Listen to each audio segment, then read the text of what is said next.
I thought to myself. Even if they were not all chained together, what can a dozen do against so many? A dozen? That's the first time I've heard 8 called a dozen. Or have you still got some more jacks that haven't yet come out of their boxes? Well, yes, there seem to be a couple more here now. Feely and Keely, I believe, said Gandalf, as these two now appeared and stood smiling and bowing. That's enough, said Bjorn. Sit down and be quiet. Now go on, Gandalf.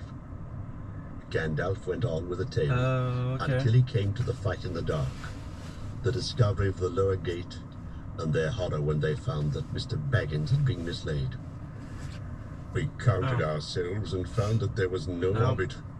There were only 14 of us left. 14? That's the first time I've heard one from 10 be 14. You mean 9, or else you haven't told me yet all the names of your party. Well, of course you haven't seen Oin and Gloin yet, and bless me, here they are. I hope you'll forgive them for bothering you. Oh, let them all come. Hurry up, come along, you two, and sit down. But look here, Gandalf. Even now we've only got yourself and 10 dwarves and the hobbit that was lost. That only makes 11, plus 1 mislaid, and not 14, unless wizards count differently to other people. But now, please, get on with the tale. Bjorn did not show it more than he could help, but really, he had begun to get very interested. You see, in the old days, he had known the very part of the mountains that Gandalf was describing. He nodded and he growled when he heard of the hobbits' reappearance and of their scramble down the stone slide and of the wolf ring in the woods. When Gandalf came to their climbing into trees with the wolves all underneath, he got up and strode about and muttered, I wish I had been there. I would have given them more than fireworks. Well, said Gandalf, very glad to see that his tale was making a good impression. I did the best I could. There we were with the wolves going mad underneath us and the forest beginning to blaze in places when the goblins came down from the hills and discovered us. They yelled with delight and sang songs making fun of us. 15 birds in 5 fir trees. Good heavens, growled Bjorn. Don't pretend that goblins can't count. They can. 12 isn't 15 and they know it. And so do I. There were Bifur and Bofur as well. I haven't ventured to introduce them before, and here they are. In came Bifur and Bofur. And me, gasped Bomber, puffing up behind. He was fat, and also angry at being left to last. He refused to wait 5 minutes, and followed immediately after the other 2. Well, now there are 15 of you, and since goblins can count, I suppose that is all that there were up the trees. Now perhaps we can finish this story without any more interruptions. Mr. Baggins saw then how clever Gandalf had been. The interruptions had really made Bjorn more interested in the story, and the story had kept him from sending the dwarves off at once like suspicious beggars. He never invited people into his house if he could help it. He had very few friends, and they lived a good way away, and he never invited more than a couple of these to his house at a time. Now he had got 15 strangers sitting in his porch. By the time the wizard had finished his tale and had told of the eagle's rescue and of how they had all been brought to the Carrack, the sun had fallen behind the peaks of the misty mountains, and the shadows were long in Bjorn's garden. A very good tale, said he. The best I've heard for a long while. If all beggars could tell such a good one, they might find me kinder. You may be making it all up, of course, but you deserve a supper for the story all the same. Let's have something to eat. Yes, please, they all said together. Thank you very much. Inside the hall it was now quite dark. Bjorn clapped his hands, and in trotted 4 beautiful white ponies and several large, long-bodied grey dogs. Bjorn said something to them in a queer language like animal noises turned into talk.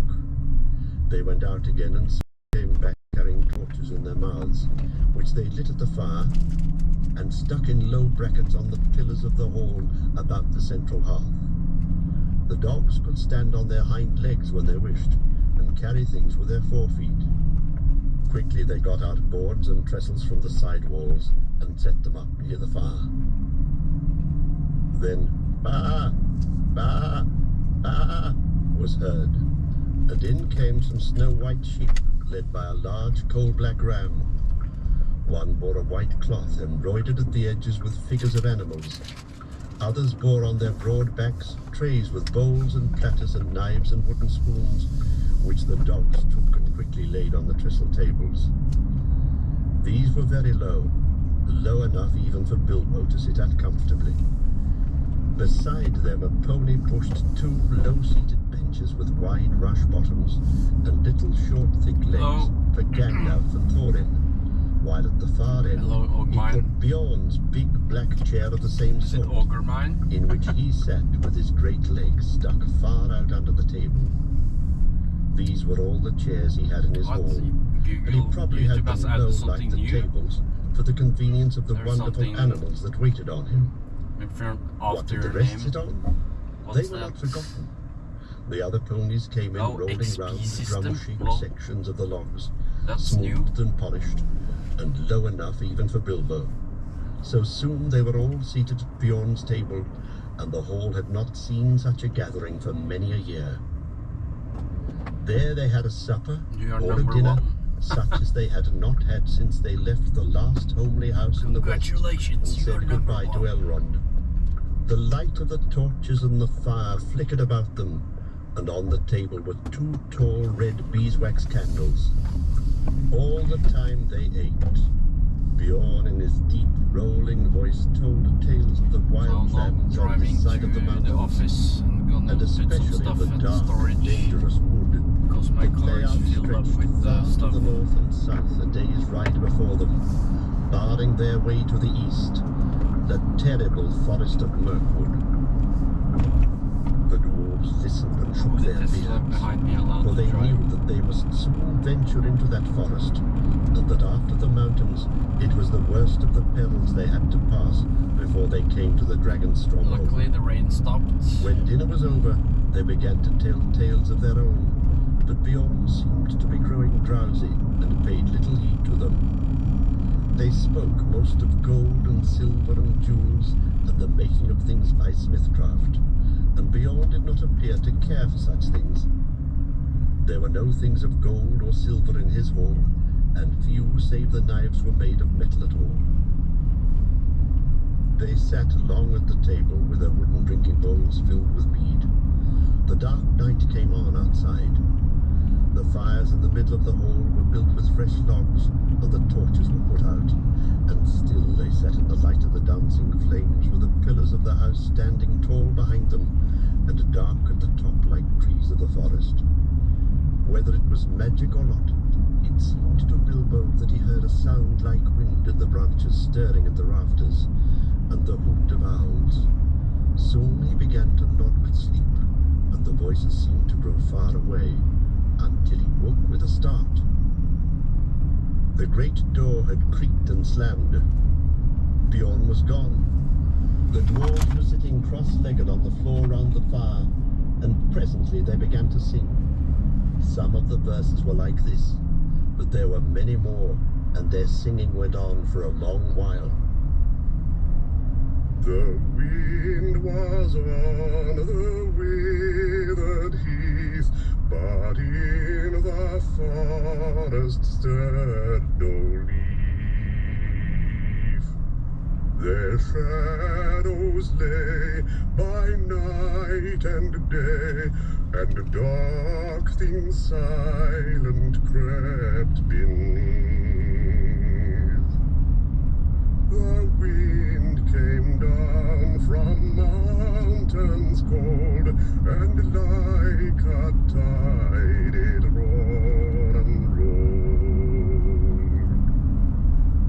The branches groaned, the forest moaned, and leaves were laid upon the mould.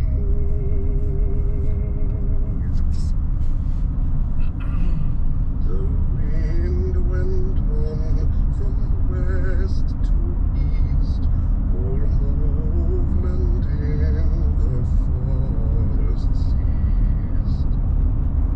But shrill and harsh across the marsh, its whistling voices were released.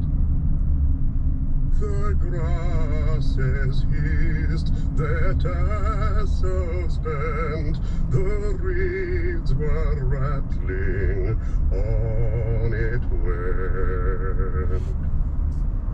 Oh, shake and pull under the heavens cool, where racing clouds were torn and rent.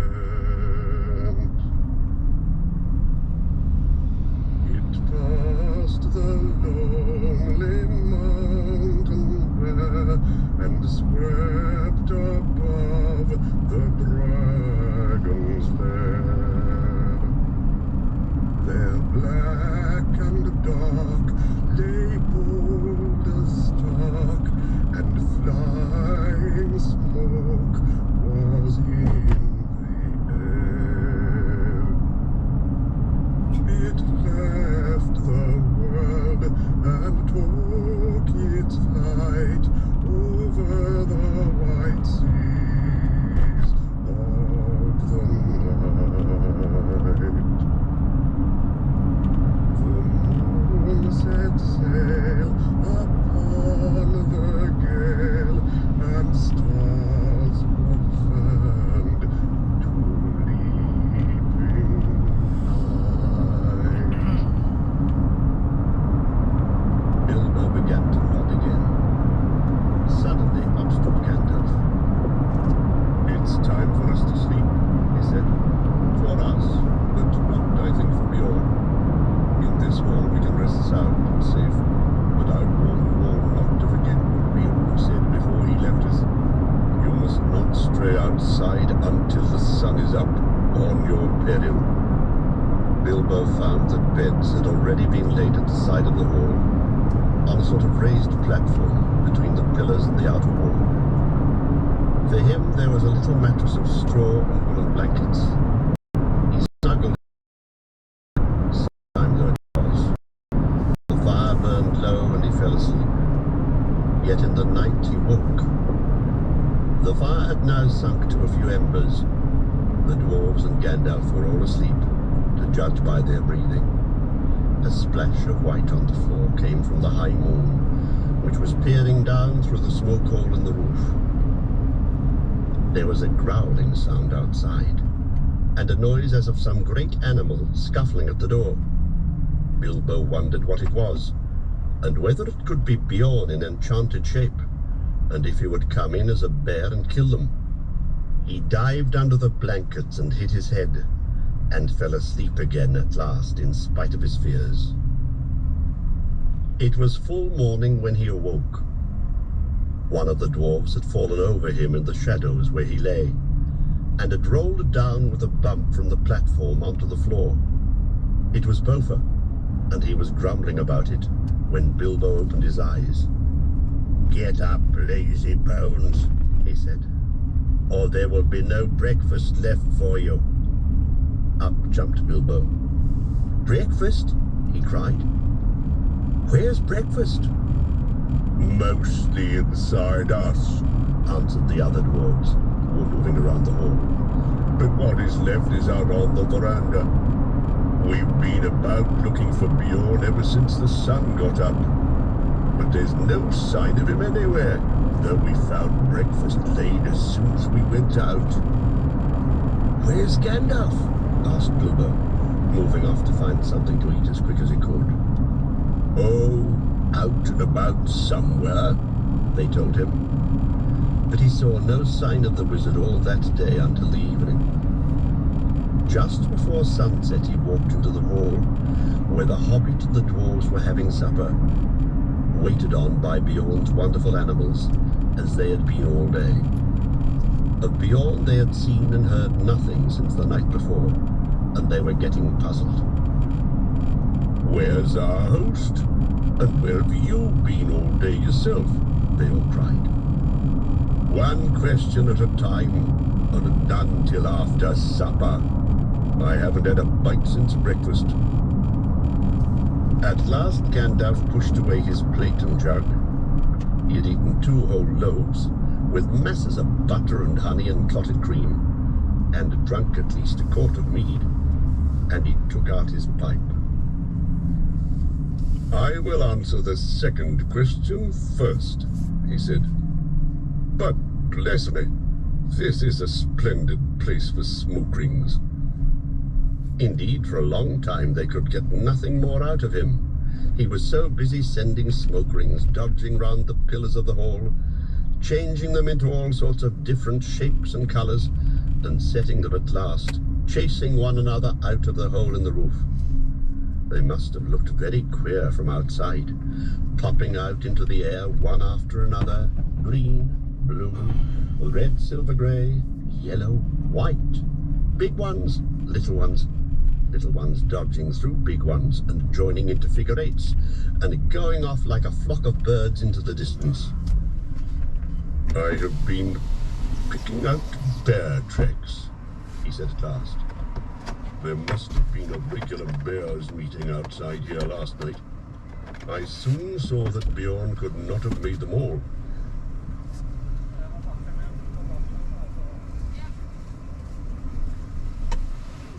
No, don't go.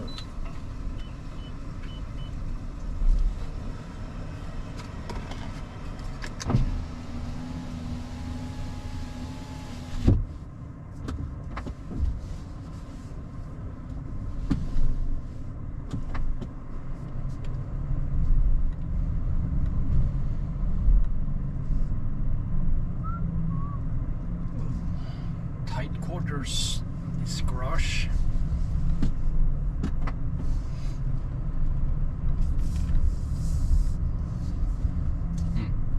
I still have a reception in here. Not bad. Not bad at all. Wait. What was that? I drove on something. Hopefully I didn't get a flat tire from that.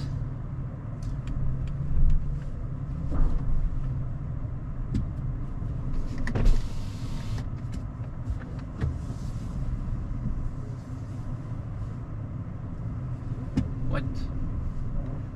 Oh, this is ours.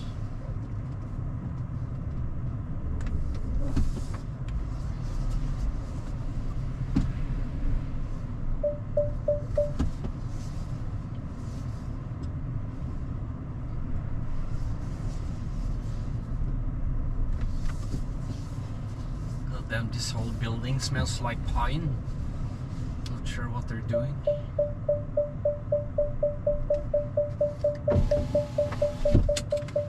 I guess I'll just turn off the stream because I'm gonna be busy here for a while unloading the car. So I'll see you guys later when I'm driving homewards.